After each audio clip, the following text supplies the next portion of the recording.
नमस्कार, मी दिनेश भोसले आपलं प्रॉपटेक मराठी या चॅनलवर स्वागत करतो.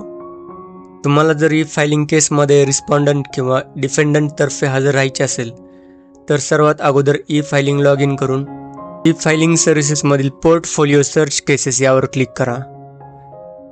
त्यानंतर ॲडव्हान्स सर्चवर क्लिक करून डिस्ट्रिक्ट व कोर्ट सिलेक्ट करा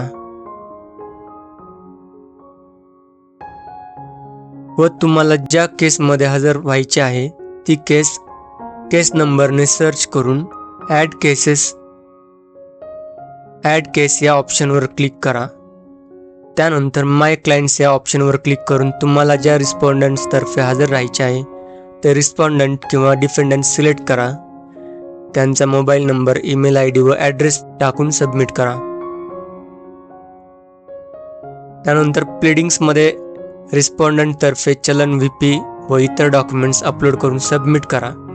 डॉक्युमेंट्स कसे अपलोड करावे हे मी या अगोदरच्या व्हिडिओमध्ये सांगितले आहे, ते तुम्ही पाहू शकता. धन्यवाद.